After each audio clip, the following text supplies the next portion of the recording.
자, 이제 교재 263페이지 리모델링에 관한 재원, 제자, 종의 정의 등 확인을 하겠습니다. 해서 요건 양은 많은데 뭐 시험에 나오는 건 많이 정해져 있고요. 리모델링이라고 하는 건 증축과 대수선을 묶어서 리모델링이라고 부르게 됩니다. 그래서 사실은 주택법하고 리모델링은 맞지가 않아요. 그래서 주택법은 새롭게 집을 지어서 분양하는 것을 목적으로 하는 법이 되게 됩니다. 근데 리모델링은 기존에 있는 주택을 증축 또는 대수선, 많이 뜯어 고치는 것을 가리켜서 리모델링. 그래서 포인트가 됐던 것은 우리가 증축은 15년 지나야지 증축할 수 있다. 그 다음에 대수선은 몇 년? 10년 지나야지 소위 대수선을 할 수가 있다. 그래서 리모델링 주택조합 등을 설립함에 있어서 증축은 15년 이상 지났음을 입증하는 서류가 필요했었고 대수선은 10년이라고 하는 거. 요걸로 이제 가게 됐죠. 그런데 이 증축형 리모델링이라고 하는 것이 쭉 종류가 있어요. 그래서 증축의 범주가 기본이 30%인데 경우에 따라서 40%까지도 가능하다. 이런 것들 시험에 나오지 않습니다. 자, 세대수 증가형 리모델링이라고 해서 기존 세대수의 15%까지 증가 늘릴 수가 있다. 별 의미 없어요. 이런 것들. 그리고 이 파트에서는 유일하게 출제가 되는 것이 수직 증축형 리모델링이라고 하는 거. 자, 바로 기존 주택이 15층 이상이 되면 3계층까지 증축할 수 있고요. 14층 이하이면 어떻다? 2계층까지 증축할 수 있다. 요거만 시험에 나옵니다. 이유는요, 여러분 교재에도 제가 분석을 해놨지만은 이게 원래 문장 하나예요. 여기서부터 여기까지가 문장 하나라고요. 그래서 법조문, 주택법 법조문을 보면 거의 숨찹니다. 와우, 이게 한 10줄 넘거든요. 그래서 중간에 괄호 열고 어쩌고저쩌고 괄호 닫고 뭐 이런 식으로 되어 있기 때문에 문제를 구성할 때는 제일 마지막 문장, 자, 바로 수직 증축형 리모델링이라고 하는 거, 요거 하나만 이슈가 되게 됩니다. 그래서 기존 주택 수가 얼마? 14층 이하이면은 3계층까지 증축할 수 있고 15층 이상이면 어떻다? 2계층까지 증축할 수 있다. 이걸 이름하여 수직 증축형 리모델링. 개념만 간단하게 설명을 드리면 이런 식이야. 우리가 원래 리모델링 하면 증축을 보통 의미를 하게 됩니다. 그런데 30%또 경우에 따라서 85제곱미터 이하일 때는 40%까지 증축할 수 있다. 어떻게 증축하겠어요? 앞뒤 베란다 트게 됩니다. 앞뒤 베란다 터서 증축을 해요. 그럼 이제 아파트가 어떻게 되냐면 개판이 돼요. 이상해. 30평짜리 아파트가 40평짜리 되는 것까지는 좋은데 평면 모양이 되게 이상하게 나와. 되게 이상하게 나와. 그래서 별 메리트가 없어요. 두 번째 이슈가 되는 게 이게 이제 증축을 한다는 얘기는 증축 비용 자체를 그 아파트 입주민이 100% 다 부담을 해야 돼. 일반 분양이 안 되니까. 그래서 안 되겠다 싶어가지고 세대수 증가형이라는 개념을 만들어내요. 그래서 15%까지 일반 분양을 해서 그 비용으로 증축 비용을 일부 벌충을 하겠다라고 하는 거. 이것도 골 때려. 왜?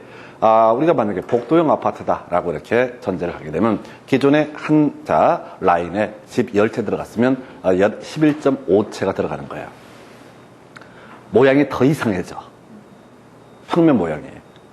그래서 결국은 뭐라고요? 좀 정상적으로 모양을 뽑아내려면 위로 쌓아 올리는 수밖에 없어요. 그래야지 모양이 좀 이쁘게 나오는 거죠. 그런데 이건 안전 때문에 문제가 됩니다. 그래서 수직 증축형 리모델링은 거의 현실화되지 못해요. 왜? 이 국토교통부 관료들 입장에서는 자 보십시다. 수직 증축형을 허용을 했다가 혹시 무너지면 어떻게 돼? 담당 공무원들 뒤지게 욕먹거나 하여튼 좋은 걸 못 보겠죠. 근데 수직 증축형 허가를 안 해줘. 그러면 어떻게 돼? 뭐 많은 거야. 자기랑 아무 상관없는 거야. 그래서 실질적으로 수직 증축형이 안 됩니다. 전에 이제 손학규 후보가 분당적에서 아주 짧은 기간에 국회의원에 당선되는 기적을 보여줬는데 그때 공약했던 것 중에 하나가 이거였어요. 수직 증축형 리모델링을 허용을 하겠다라고 하는 것을. 그리고 이제 국토부에서 그 당시 아마 여당 같았는데 여당 쪽에서 후보가 나와서 그것도 그 중량감 있는 후보가 주장을 하니까 국토부에서 뭐라고 얘기하면 검토하겠다. 여기까지만 발표를 해. 선거 끝나니까 검토 결과가 나와. 안 되겠다 이렇게. 분당 주민들이 사실은 이제 기망당한 꼴이지. 말도 안 되는 얘기를 해가지고. 하여튼 이게 우리가 외울 건 14층 이하이면 어떻다? 3계층까지. 15층 이상이면 어떻다? 2계층. 14층 이하면 2계층, 15층 이상이면 3계층까지 증축할 수 있다. 요거 해서 여러분 교재 263페이지. 제가 정리 더 이렇게 복잡하게 해놨는데 실제 시험 지문은 수직 증축형 지문만 나오고 있어요. 지문 가볼까요? 1번. 기존 14층의 건축물 끄트머리 2계층까지 증축할 수 있다. 그 다음에 2번 지문 15층 이상인 경우 3계층까지 증축할 수 있다. 이거밖에 못 내는 거예요. 기술상, 출제 기술상 이렇게 가시겠고, 그 다음에 리모델링 기본 계획 등 나와 있는데 거의 의미가 없고요. 한번 이상한 문제가 나왔는데, 자, 요거는 이제 나중에 정비법에서 정비 기본 계획이라는 개념과 연계가 됩니다. 10년 단위로 수립하고 5년마다 재검토라고 하는 거. 리모델링 기본 계획도 10년 단위로 수립하고 5년마다 재검토 이렇게 정의를 하게 됩니다. 예, 끝났어요. 지문 한번 가볼까요? 여러분 교재 264페이지에 거기 이제 10년 단위 나와 있고요. 뒤에 5년마다 재검토 이런 것들 교재에다 밑줄을 그어놨습니다. 그런데 28번 문제로서 주택법령상 리모델링 기본계획 수립 절차 등 조문의 일부이다. 괄호 안에 들어갈 숫자 옳게 연결된 것에서 리모델링 기본계획을 수립 변경하려면 주민에게 공람을 해야 되는데 이 날짜요 14일 이상 공람해야 되고요. 그 다음에 지방의견 정치 30일 내 의견 제시해야 된다. 이런 것들을 냈어요. 이건 의미 없어요. 이건 이제 그 당시에 틀리라고 냈던 문제 중에 하나가 되게 됩니다. 그래서 요건 이런 문제가 있었는데 의미가 없다. 그냥 단순하게 10년 단위 수립 5년마다 재검토 이렇게 되어 있습니다. 그래서 그 정도가 되겠고요. 자, 한편 리모델링 앞에서 리모델링이라는 개념이 뭐였어요? 증축과 대수선을 묶어서 부를 때 뭐라고 그런다? 리모델링이라고 부르기로 약속을 했었습니다. 자, 그래서 리모델링의 절차 볼까요? 자, 안전진단이라는 과정이 하나가 필요하고요. 그 다음에 제목만 보시는 거예요. 동의와 허가라고 하는 것이 필요하고요. 예, 이걸로 우리가 주택법 적용을 받게 되면은 기본 구조가 그렇습니다. 주택법은 신축하는 거예요. 근데 리모델링이라고 하는 것은 자, 증축하는 것을 의미합니다. 그래서 건축법을 적용받아서 기본적으로 다 허가라는 것을 받아야 되고요. 한편 리모델링을 하기 위해서는 증축을 하기 위해서는 입주자 등의 동의를 받아야 된다. 그런데 이런 숫자들을 외우면 안 돼. 그냥 동의, 허가 받으면 된다. 이걸로 끊어가야지 이걸 일 없이 외워봤자 생활에 전혀 보탬이 되지 않습니다. 두 번째, 이걸 외우려고 용을 써봤자 외워지지가 않아요. 별 의미가 없기 때문에 외워지지가 않아. 쓸데없는 거 외우려고 하시면 안 돼. 출제위원들이 유치하게 이런 거죠. 입주자 전체의 동의를 받는다. 또는 소유자 전원의 동의를 받는다. 그 다음에 리모델링 주택조합은 설립 동의 요건이 더 복잡해. 여러분 교재 보면 뭐라고 나와 있어. 근데 그런 걸 외울 이유도 없고 외워서도 안 돼요. 동의를 받긴 받아야 돼. 근데 그 동의 요건이 어떻게 되느냐. 이런 걸 보통 수험생들이 막 외우고 좋아한다고. 외워놓고 푸릇해. 뭔가 큰이라는 그런 느낌 받고 뒤지는 거예요. 왜? 포인트가 아니거든. 이 동의 요건 이런 것들은 계속 바뀌어요, 조금씩. 그리고 우리 여러분이 혹시 제가 말렸음에도 불구하고 몰래 외웠다가 안도를 할 때쯤 되게 되면은 첫 번째 잊어버릴 게 확률상 높고 두 번째 포인트가 뭐냐면 법이 바뀌어버려. 개 짜증나. 그래서 아예 안 외우시는 게 나아요. 왜? 지금까지 문제 구성 안 했으니까. 지금까지 나왔던 문제만 소화하기도 너무너무 힘이 들어요. 자기 스스로를 사랑하셔야 돼. 소중하니까. 아니, 그렇게 자꾸 접근하셔야 돼. 좀 뭐라고 할까? 지혜롭게 자꾸 접근하셔야 돼. 이걸 열심히 한다고 될 것 같지가 않아요, 제가 보기에는. 저 오죽했으면 공법할 때는 찍기부터 가르쳐 드리겠어요. 사람이 할 수 있는 게 아니에요. 제가 19년인가 20년째 약을 파는데 아직까지 동의요건을 못 외웠어. 내가 닭대가리가 아니야. 닭대가리라고 생각하는 것 같은데 아니야. 쓸모없는 짓거리는 거예요. 그래서 리모델링은 동의, 허가 받아서 다 할 수 있다. 근데 시험 문제는 허를 찌르고 냈어요. 뭘 가지고? 동의했으면 어떻다? 동의를 처리할 수 있다. 언제? 허가 신청서 내기 전까지. 허가 신청서 내버리면 이걸 그걸로 끝나는 거고, 허가 신청서 제출하기 전까지는 어떻다? 동의 의사를 철회할 수 있다. 그러니까 출제위원회 입장에서 생각하면 이런 식입니다. 수험생들이 여기서부터 다 외워온다는 걸 상식적으로 알고 있는 거야. 그리고 다들 외우고 이제 안도의 한숨을 쉬고 있는데 허를 찌르고 그 뒤에서 허가 신청서 제출하기 전까지 어떻다 동의 의사를 철회할 수 있다. 이렇게 가는 겁니다. 그래서 자, 지문들 같이 가지고 설명드리면 안전진단 얘기를 이제 해야 되는데 이게 이제 리모델링 이런 개념은 증축했다가 무너지면 안 되거든요. 그래서 이게 안전한가 안 한가 확인하는 걸 안전진단. 그래서 이 재건축에서도 안전진단 이런 개념이 있는데 거기하고 여기는 개념 자체가 아예 틀립니다. 틀리다는 게 뭐냐면 재건축을 할 때는 제발 노후 불량 건축물 이길 기도를 해야 됩니다. 그래야지 재건축을 할 수 있으니까. 근데 리모델링을 하기 위해서는 아직은 멀쩡하다라는 그런 안전진단 등급을 꿈꾸면서 안전진단을 의뢰하게 됩니다. 그래서 여러분 교재 265페이지 보니까 증축형 리모델링을 하려는 사람은 시군구청장에게 안전진단을 신청해야 되는 뭐 틀리고 맞고를 떠나서 답이 돼서는 안 되는 지문이죠. 왜? 가치가 없잖아요. 두 번째 박스 끄트머리에 동의를 받아야 된다라고 되어 있죠. 자세히 보지 말고 외울 게 아니니까. 2번 지문 보니까 자 지금 시군구청장에게 신고하고 리모델링 할 수 있다. 요건 틀렸습니다. 리모델링은 아까 동의 허가라고 하는 거, 동의와 허가라고 하는 거 이게 포인트. 그래서 신고가 틀린 거야. 3번 지문이요. 뒤에 보니까 동의를 얻어야 된다. 뭐 이런 거 과반수의 결의를 얻어야 된다. 이런 거 나와 있죠. 그래서 리모델링 주택조합에서 동의요건 외울 수 없습니다. 근데 4번 답이 됐어 이게. 보니까 리모델링 동의한 토지 소유자는 점점점 허가 신청서를 제출한 후에도 동의 의사를 처리할 수 있다. 이걸 틀리게 뽑아서 아주 어려웠어요. 그래서 이 문제는 사실 수험생 입장에 되게 어려웠던 주제인데 허가 신청서가 제출돼 버리면 더 이상 그걸 확정이 되기 때문에 더 이상 동의 의사 처리할 수 없고 자 허가 신청서 제출하기 전까지는 어떻다 동의 의사를 처리할 수 있다라고 하는 거 이렇게 갑니다. 그 뒤에 지문 하나 있는데 별 의미 없어요. 그래서 여기는 뭐 그렇게 많은 주제는 안 나오고요. 쉬운 거 가십시다. 아까 제가 숫자를 잘못 얘기했었는데 자 14층 이하면 2계층까지 증축할 수 있고 15층 이상이면 어떻다 3계층까지 증축할 수 있다. 리모델링 기본계획은 10년 단수립 5년마다 재검토. 리모델링을 실제 하기 위해서는 동의 그리고 허가 받아서 리모델링을 할 수가 있다. 신고 아닙니다. 근데 이제 이 동의라고 하는 것은 허가 신청서 제출하기 전까지는 어떻다 철회할 수 있다. 요렇게 한 3개 정도 명제를 끝내버리셔야 돼. 왜? 출제 빈도가 높지 않기 때문에 이렇게 가야 될 것이고. 자, 지금 무슨 얘기하고 있냐면 우리가 내 집 마련하는데 보탬이 되는 자 제도 하나가 주택조합 제도입니다. 그래서 주택조합 제도 관련한 쟁점들을 설명을 드렸었고요. 그 다음에 이제 약간 얘기가 달라 보이는데 자 역시 내 집 마련하는데 보탬이 되는 지위증서 주택상환사채라고 하는 개념을 설명을 드리도록 하겠습니다.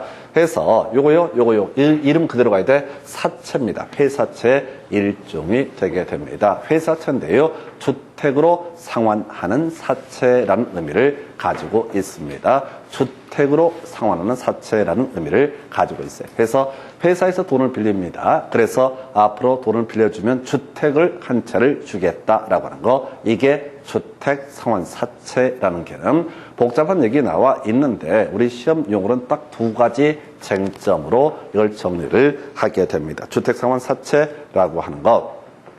자, 이 주택상환사채 일단은 회사가 뭐냐? 앞에서 우리가 이런 거 있었죠. 사업주체로서 등록사업자라는 개념이 있었고 국가지자체 공사 뭐 이런 애들은 비등록사업자로서 사업주체 한 종류가 되게 됩니다. 그래서 회사채 발행할 수 있는 건요. 토지주택공사와 등록사업자 이 두 사람만 어떻다 사채를 발행할 수 있다. 이게 출발점이 됩니다. 그래서 지방공사는 안 되는. 근데 그렇게 디테일하게 안 나와. 여기서 제일 문제가 되는 것은 등록사업자가 문제가 됩니다. 등록사업자 일반 건설회사를 의미하게 됩니다. 일반 건설회사가 주택건설사업을 하고자 합니다. 자, 근데 주택건설사업을 하고자 할 때 돈이 부족하니까 어떻게 해라? 야, 돈 좀 꿔줘. 앞으로 주택으로 돌려줄게. 이게 주택상환사채 제도가 됩니다. 자, 이 주택상환사채 제도는요, 사실상 현재 거의 형해화가 되어 있습니다. 거의 활용하지 않습니다.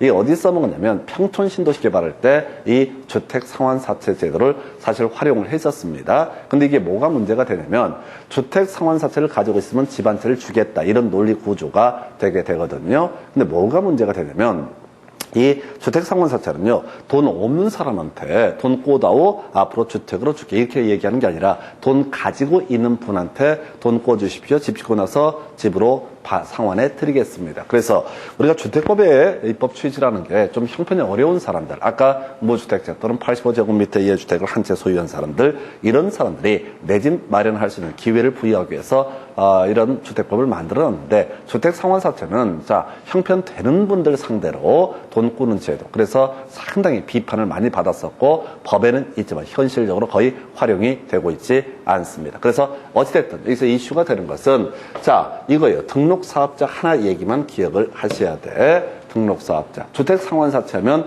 등록사업자만 이슈가 되게 됩니다. 해서 일단 토지공사와 대응해서 등록사업자라고 하는 사람은 믿을 수 없는 사람이다 라고 하는 데서 출발을 하게 됩니다. 자, 사채 발행해놓고 나중에 주택을 안 줘버리면 어떻게 되는 거냐? 개판되잖아요. 그래서 자, 등록사업자가 주택상환사채를 발행을 하고자 할 때 금융기관 등의 보증을 받은 경우만 어떻다? 사채 발행할 수 있다라고 할 것. 자, 그러면 이제 주택상환사채가 발행이 됐다고 한번 해보겠습니다.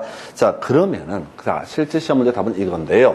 등록사업자가 뭐 일정한 잘못을 해가지고 주택법에 따라서 등록이 말소가 되게 됩니다. 그러면 이제 문제는 사채를 매수했던 사람이 문제가 되는 거죠.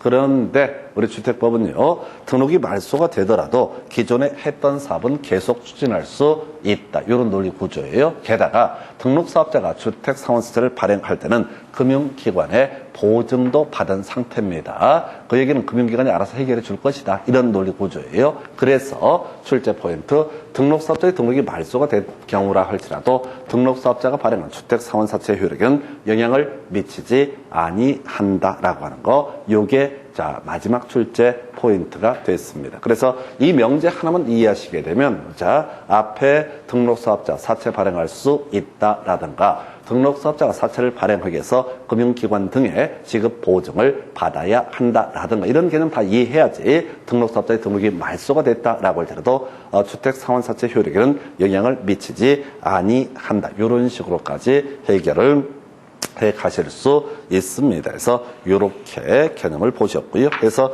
여러분 교재 267페이지 보면 뭐 지문 몇 개 나와 있는데 지문 가지고 한번 체크를 해 볼 텐데 내용 자체 미리 자 특례조항 이것만 가지고 신경을 쓰셔야 됩니다. 그래서 1번 주택상환세를 발행하려는 사람은 국토부 장관의 승인을 받아야 한다. 뭐 큰 의미는 없습니다. 그래서 이게 소관사무가 국토부 소관사무니까 등록사업자, 토지주택공사, 국토부 장관의 승인을 받아야 한다. 그 다음에 2번 주택상환사채는 취득자의 성명을 채권에 기록하지 않으면 자 사채 발행자 제3자에게 대항할 수 없다. 설명드릴 텐데 아무런 의미가 없어요. 주택상환사채는 기명증권입니다. 요즘은 거의 안 쓰는데 우리 과거에 수표라고 하는 거 있었죠?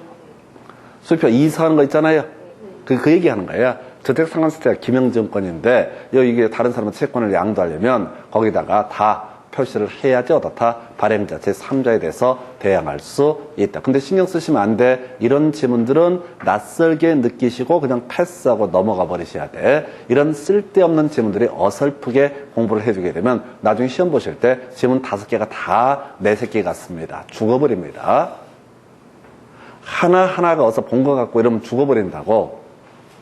3번 주택상환사채 발행자는 주택상환사채 대장을 비치하고 주택상환사채권의 발행 및 상환에 관한 사항을 기재한다. 그래서 뭐 기재하든 말든 지들이 알아서 하겠지. 이렇게 가는 거라고. 이게 기술적인 부분이라고.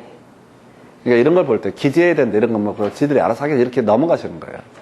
지문 하나 보려고 읽어보고 있는 거예요. 거기 등록사업자가 주택상환세를 발행하려면 금융기관 등의 보증을 받아야 한다. 2번 답이 됐네요. 등록사업자의 등록이 말소가 된 경우 등록사업자가 발행한 주택상환사채 효력은 상실한다라고 해서 틀리게 유일하게 뽑았던 주제. 그리고 그 다음 페이지 가시면 주택상환세 양도 얘기들 나와 있습니다. 그래서 주택상환사채는 아까 기명증권이라고 한번 설명을 드렸었고요. 따라서 양도, 양수 등 금지가 되게 된다. 이렇게 스토리를 잡아갑니다. 양도, 양수 등이 금지가 되게 됩니다.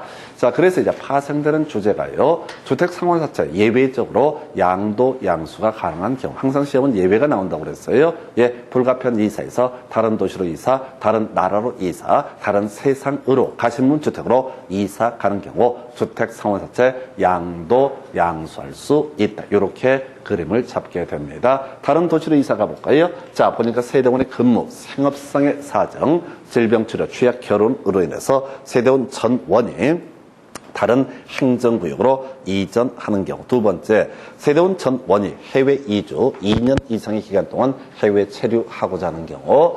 자, 복 많은 사람이나 얘기 나옵니다. 세대원 전원이 상속에 의해서 취득한 주택으로 이전하는 경우, 다른 세상으로 가신 분 주택으로 이사 가는 경우. 해서 요거는 사실은 큰 이슈는 안 돼요. 이 문제가 23회 때인가 한번 구성이 됐었는데, 요거는 나중에 분양가 상한제, 투기과일주고, 조정 대상자 요구할 때 공통적인 전매 가능 사유입니다. 다른 도시로 이사, 다른 나라로 이사, 다른 세상으로 가신 분 주택으로 이사 가게 되는 경우, 이러한 경우는 불가피한 사유이기 때문에 주택 상환 자체 양도할 수 있다라고 해서 자, 문제 가서 보니까 1번 세대원의 취약으로 인해서 세대원 전원이 다른 행정구역 이전, 2번 세대원의 질병 치료로 인해서 세대원 전원이 다른 행정구역 이전, 3번 세대원의 근무로 인해서 세대원 일부가 다른 행정구역 이전해서 전부가 이사를 가야 된다. 이런 유치한 문제가 되겠습니다. 그 외 세대원 전원이 2년 이상 해외 체류, 세대원 전원이 상속에 의해서 취득한 주택으로 이전하는 경우, 이런 식으로 되어 있어요. 그래서 거의 이런 문제 나오지 않습니다. 벌써 8년 전에 나오고 손도 대지 않는 문제. 대신 뒤에서 자, 분양가 상한제, 조정 대상 지역, 투기 과열제고 나중에 분조투 이런 식으로 얘기를 하는데, 거기서도 예외적으로 전매 가능한 사유가 있는데 그 중에 가장 기본이 다른 도시 이사, 다른 나라 이사, 다른 세상으로 가신 주택으로 이사. 요건 세트로 가기 때문에 한번 설명을 드렸습니다. 그래서 자, 주택 상환 사채 지금 8년 동안 두 문제 구성이 됐었고요. 큰 이슈는 아닙니다. 자, 그런데 이제 여러분 자료를 보면 주택 상환 사채에 이어서 입주자 저축 증서라는 것이 나와 있고요. 이거는 이제 법조문 한두 개밖에 없어요. 직접 요구를 내는 문제 구성을 한 적이 없습니다. 근데 요거를 이제 어떻게 이제 접근을 해야 되냐면 이렇게 가시는 거야.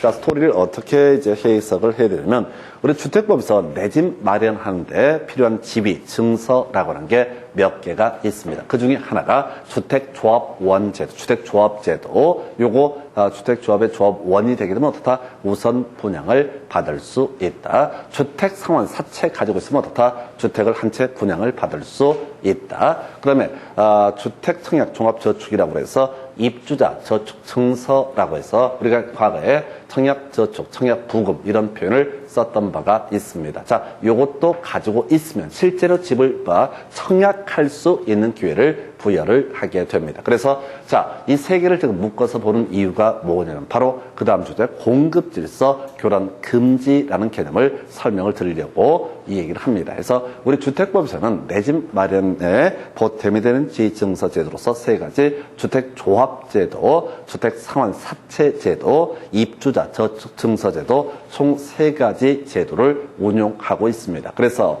우리 주택법에 따르게 되면 이런 것들은 집 없는 서민들 또는 소형주택을 가지고 있는 서민들이 내 집 마련 쉽게 할 수 있게 하기 위해서 이 제도를 운영을 하고 있습니다. 그래서 나온 얘기가 뭐라고요? 바로 이런 지위증서 함부로 사고 팔면 된다 안 된다? 안 된다라고 해서 자, 지금 지위증서의 범주라고 해서 주택조합원의 지위, 주택상환사채, 입주자 저축증서 등이 있게 됩니다. 그 외에도 무허가 건물 확인서 등 중요치 않고요. 이주 대책 대상자 확인서 등 중요치 않습니다. 이 두 가지는 자, 주택법이 아니라 다른 법을 통해서 소위 딱지라고 불리는 개념이 되게 될 것이고, 역시 이것도 의미상은 뭐라고요? 내 집 마련하는데 보탬이 되는 지위증서의 한 종류가 되게 된다. 이렇게 정리를 해요. 그래서 결국 이제 주택법에서는 공급질서 교란 금지라고 해서 주택상환사채의 주택조합원의 지위, 입주자 저축증서 등은 양도, 양수, 알선, 광고 등등등 다 할 수가 없다. 그러면 시험에 나올 거 예외 기억해야 되죠. 상속 저당에 의한 경우 다 그러하지 아니하다 해서 상속을 받는 건 투기를 하는 것은 아니죠. 그걸 요걸 담보로 돈을 빌리는 것도 어떻다? 바로 투기가 아니다라고 하는 거. 자, 해서 상속 저당은 어떻다? 허용된다라고 이렇게 해석을 하게 됩니다. 자, 그래서 지금까지 문제는 자, 뭘 가지고? 저당을 가지고 두 번인가 구성이 됐습니다. 그래서 그저 외울 게 뭐라고요? 저당은 어떻다? 그러하지 아니하다. 이렇게 가셔야 돼. 해서 자, 지금 269페이지 자, 개념을 보게 되면은 1번 주택법령상 문제 가지고 바로 볼게요. 주택법령상 공급 질서 교란 행위에 해당하지 않는 것은 이렇게 되어 있습니다. 그래서 뭘 찾아야 돼? 자, 보니까 상속 자, 그 다음에 저당을 찾아봐야 되는데 없어요. 1번부터 가볼까요? 1번 주택 상환사채 증여. 안 되죠? 우리가 기본적으로 금지가 되는 행위가 됩니다.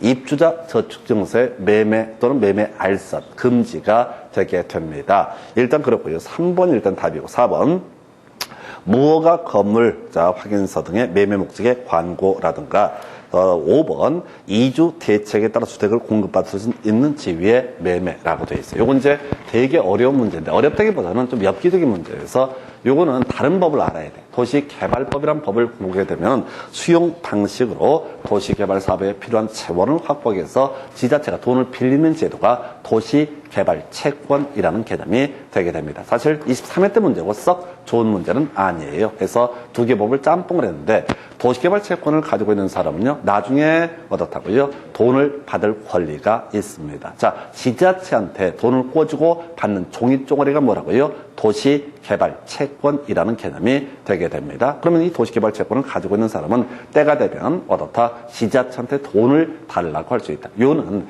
이것을 가지고 있다고 해서 주택이 생기는 것은 아니다라는 의미가 되게 됩니다. 그래서 이 문제는 상당히 까다로웠던 문제. 답은 3번인데 이거 몰라도 돼. 그 다음 문제 연속 24, 25의 문제 연속 대박 치는 문제 나옵니다. 해서 그 다음 페이지 가서 보시게 되면은 주택법령상 주택 공급 질서 교란을 방지하기 위해서 금지되는 행위가 아닌 것은 해서 자 이게 이제 정상적인 문제야. 다 몇 번입니까? 보니까 3번이죠. 저당 나와 있죠. 법정 고수성 상속 저당은 제외라고 그랬으니까 저당 나와 있죠. 그래서 24회 때는 입주자 저축증세 저당을 가지고 답을 구성을 했어요. 그 바로 밑에 가서 3번 문제 볼까요? 공급질서 교란행위에 해당하지 않는 것은 답 2번 주택 상환사채 저당 이렇게 나왔죠? 공식이에요. 공식. 이 문제가 자 23회 문제는 좀 이상한 문제이고 24, 25 문제가 전형적인 문제 해서 공급질서 교란행위라고 하는 거 내 집 마련하는데 보탬이 되는 지위 증서, 양도, 양수, 알선, 광고 등 어떻다 허용되지 않는다. 이렇게 정리합니다. 그래서 이렇게 해서 용어에 관한 부분까지 보시고 잠시 끊었다가 이제 주택의 건설에 관한 주제 묶어서 보도록 하겠습니다.